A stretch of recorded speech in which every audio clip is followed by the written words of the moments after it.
Being a Longhorn is pride, achievement, family. It's about belonging to a vibrant community that strives for greatness in everything. Being a Longhorn means engaging in STEM education, starting your path to college in elementary, and earning a college degree in high school. Being a Longhorn is a choice to lead, to innovate, to thrive in any setting. Here, you'll discover that learning isn't limited to textbooks. We believe in hands-on experiences that ignite creativity and fuel imagination. As a Longhorn, you have the opportunities to grow beyond the classroom, from the stage to the field. It's a great day to be a Longhorn. And when the time comes to graduate, you'll leave with a sense of accomplishment, knowing that you're prepared for whatever the future holds. The pride of being a Longhorn is something that cannot be described. It's better to experience it and feel it. This is Cedar Hill ISD. We educate, empower, and inspire.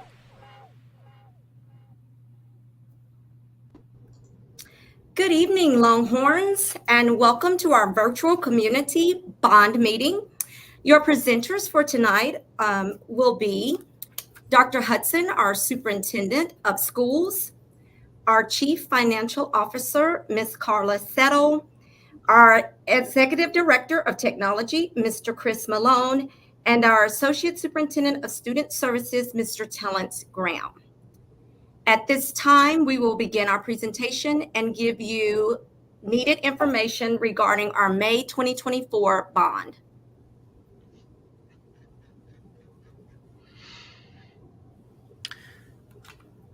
Thank you, Dr. McDonald. Thank you, families, for showing up and for us to have this virtual meeting to talk about the bond, what's in it, what's not. At a special call school board meeting on February 12th, the Cedar Hill ISD Board of Trustees voted to include a $282.4 million bond proposal on the May 4th ballot. When residents consider the CHISD bond election this spring, they'll be choosing whether to fund projects for safety and securities, buses, a transportation facility, capital improvement, technology network upgrades, playgrounds and renovations for every campus and more. We feel like in this package, every child, every classroom, in every building will be touched. We have planned for inflation by including funds for escalation and contingencies in our bond projects and project budget. The estimated cost to complete all of the proposed projects is $282.4 million. The proposal will be presented in two propositions. Prop A, as you can see, is a lot of capital improvement, which is $278.5 million for capital improvement buses and a new transportation facility. And then Prop B is $3.9 million for technology devices, because the last time we had changed our technology devices were the laptops for students was after COVID. So one of the things we talk about, what is the difference between the VATRE and the bond? Because some people say, hey, Dr. Hudson, you just came to us in November and asked us for money. And yes, we did, because there was a need to increase on the M&O side. By law, funds raised by a voter-approved tax rate election can only be used for salary and operation. We say people and program, not facility improvements. On the other side, innovative can only be done in November. Now, one thing I would tell you, Cedar Hill asked for all the pennies allocated by the state. And so Cedar Hill ISD cannot go back to the voters for anything dealing with a VATRE. That is a one-time deal. Now, on the other side is the bond. The last time CHISD approved the bond was in 2012. Of course, the funds raised through a bond election can only be used for facility upgrades, technology, and buses. And so, yes, that money raised for facility capital improvements and everything, it cannot be used for salaries. So you can go out for bonds multiple times, but as you can tell, we take care of most of our capital improvement one time, so we don't have to come back out to our voters. So every 7 to 10 years, unless you have a growing population, you should only see bonds for improvements, taking care of the capital improvement areas like HVACs, roofs, and everything else, because some of those buildings and some of the AC units are now out of warranty, so it costs us more money to fix. So we're going to spend a few minutes to talk about what's in Prop A. We want to be clear. If approved, every campus will receive renovation repairs to address facility needs and support academic programs, because ultimately everything we do is about academic programs. I will now turn it over to Mr. Graham in a few minutes. So in the capital improvement, you see the different things. And one thing we talked about was upgrading to our security cameras and everything else. Now with AI, we have really great opportunities to use the AI software with the new camera system to help us to secure our buildings even further. When we talk about the capital improvements, you see the playgrounds, you see ADA accessibility, some roof replacement. Not all the roofs have to be replaced, but majority of them do have to be replaced.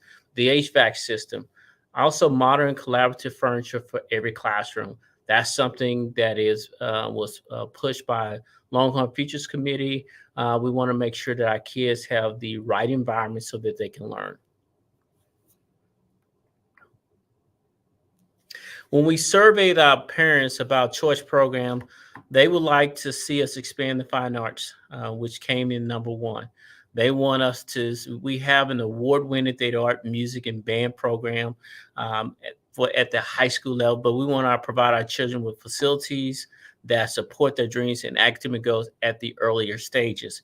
With the approval of the bond, we will create a true fine art pathway starting at High Point Elementary, the High Point Elementary, to Bessie Coleman, and culminating at the high school. In addition, in this proposition, will provide collegiate high school with a much needed performance stage and improve the lighting at the performance, the PAC, as well as upgrade seating in the Hawkins Hall.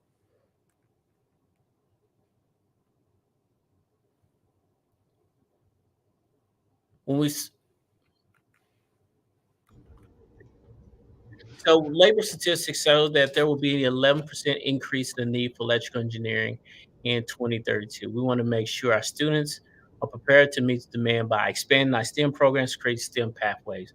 If approved by voters, the bond will fund renovations at Plummer, Waterfolk, and Pimento with STEM program. Understand that Plummer, Pimento will support programs that ultimately will be assisting the hospital that will be coming in. And so you can see some of the programs that we're looking at in the pathway. We want to create true pathways from elementary all the way to high school so that kids can discover their passion early. Our ultimate goal is that when kids graduate, they receive a high school diploma, college hours up to and including an associate degree, and an industry-based certification. We believe with those three options, with kids having all three, ultimately, when they graduate from high school, they have the opportunity to do whatever they choose to do, whether it's having the welding certification and start working as soon as they graduate and making $60,000 to $80,000 a year, having an associate degree to go on to a 4-year college university.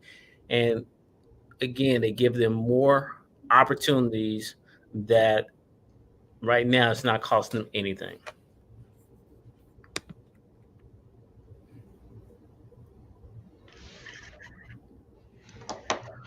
All right, as we transition to the transportation facility, the transportation facility that we're currently in is in need of critical upgrades in order for us to maintain the high quality, efficient service for our district.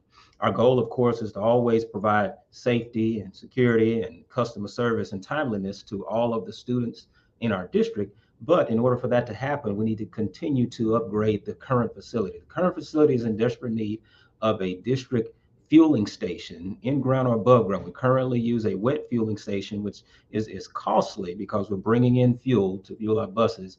And of course, if we have that fueling station on our grounds, it will save us money. We also need a bus washing station and security cameras. Over the last few years, we've been hit at our current facility, which does not have the security that we need. It's caused many of the buses to be broken into, the catalytic converters to be stolen. Because we do not own this particular facility, we're not able to make some of these particular upgrades to it. It does not have adequate restrooms to accommodate our staff. And of course, we would like more bays for our buses. If you have more bays, you're able to repair the buses faster to get them back on the street, which of course allows us to have more efficient service for our students. In the area of future expansion, we're looking at adding more electric vehicles to our fleet to allow for the expansion of that part of the transportation department. And of course, we would like more parking for our staff. As we continue on and we think about our actual bus fleet, we currently have about 58 buses in our fleet. Those buses average about 17 years old. We would like to create a replacement plan to keep our buses up to date, with having them replaced every 15 years instead of continuing to run them over that 17-year mark. But the average cost of a bus is about $130,000. And of course, for our special education buses with lifts, they cost about $123,000. With that being said, we would like to add a portion of the bond to purchase 7 buses per year for the next 3 years to give us about 21 new buses. As we think about the transportation facility, you can see that we're renting this facility at about $12,700 a month, which is annually about $175,000 a year. That's current. In June the 30th, if we stay in this facility, that rent would go up by 100% to over $24,000 a month and about $320,000 per year. That's a steep price to stay in a building that we don't own and that we have to make all of the upgrades to as well. There are many savings we can make by owning our own facility, a facility that we currently own, by actually making upgrades to it and consolidating that facility with other departments to ensure that we increase the efficiency of the department and financially responsible with the funds that we have.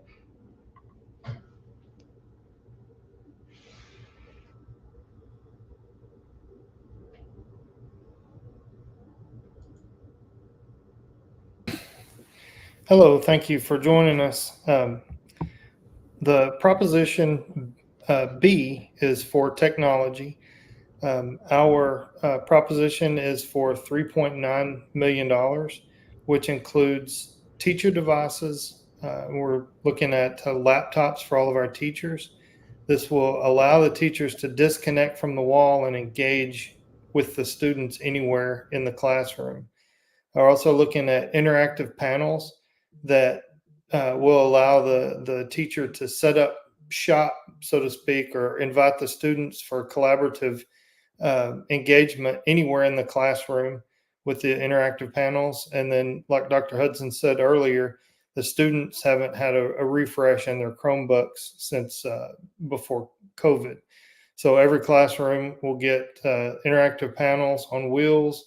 They'll get new devices for students, one-to-one. The teachers will get new laptops, and then every classroom will have a document camera that will be hooked to and able to display from to the interactive panels. With the approval of the bond election, we'll be able to engage our scholars in a whole new way with this new classroom technology.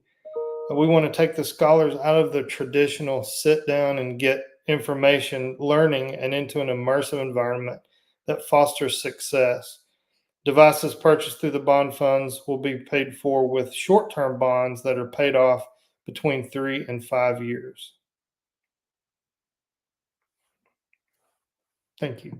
At this point, I think a lot of the taxpayers might be wondering, how is this going to affect and how is this going to be paid for? And this bond package, has been carefully considered and put together with the Longhorn Futures Committee. And along with district staff, they developed the project recommendation to present to the Board of Trustees for this bond.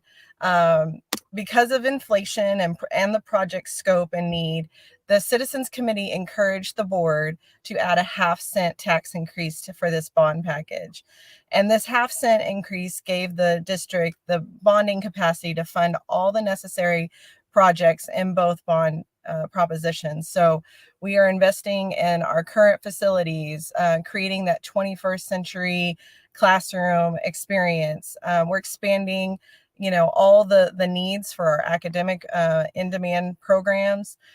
We are taking into account all the new transportation needs. And last but certainly not least, we're boosting safety and security. And if both propositions are approved by voters, this tax rate will increase again by 1/2 penny. And for a home valued at $325,000, which is about the average of a property in Cedar Hill ISD, this rate change would result in an increase of $10 per year to a homeowner's tax bill. And so what does a $10 increase, for a little bit of context, look like? You can spend $10 or a little bit more at a CC's Pizza in Cedar Hill and grab yourself a large pepperoni. And even thinking about a rec center membership, that's $150 annually. So I think it's a overcomable challenge to our taxpayers, and we're investing in our students. That's what we're trying to do here. We're trying to do the right thing for our kids. And so, in addition to the 0.5 cent, I just wanted to make sure that everybody on this presentation can understand about the increase in the homestead exemption.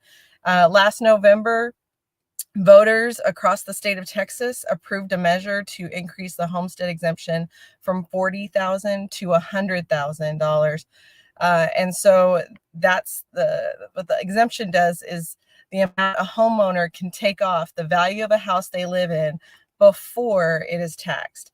In other words, taking that $325,000 example, that doesn't start getting taxed until $225,000.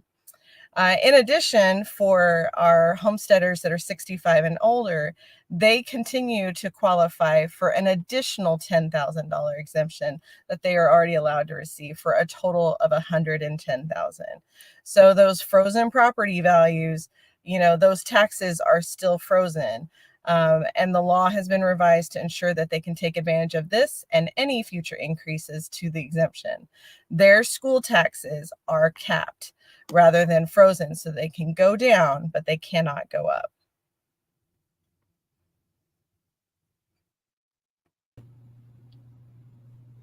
So we want all of you guys to stay engaged. Please visit the bond website at chisd.net/bond and attend an informational meeting. Our next one is in April 30th at 6 p.m. We will be at Cedar Hill High School. So if anyone has any questions at this time, I want you to vote. I want you to register to vote April 4th. Early voting starts April 22nd through the 30th, and election day is on May 4th. I do not see any questions at this time, but if you have any questions for our panelists, please insert those in our comment section at this time, and we will be happy to answer any questions that you may still have.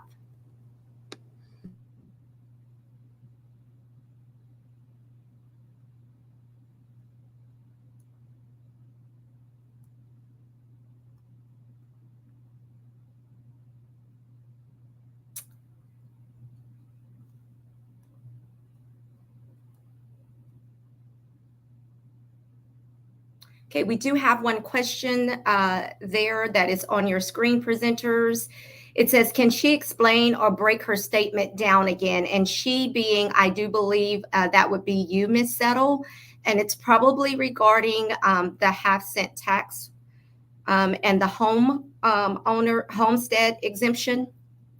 Right. So just to go into a little bit more detail, So if I have a $325,000 home, the way the tax is calculated, it doesn't start taxing.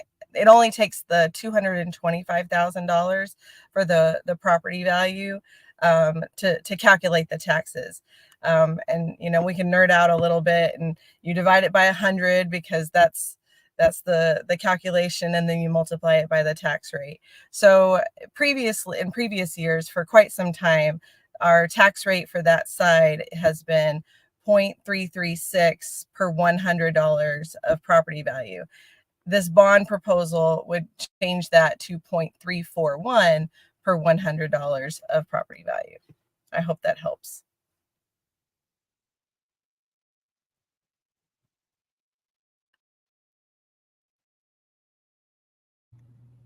Yes, that was the answer to her question. And she said, thank you. Thank you, Ms. Hamilton, for asking that question. Do we have any more questions before we convene our meeting?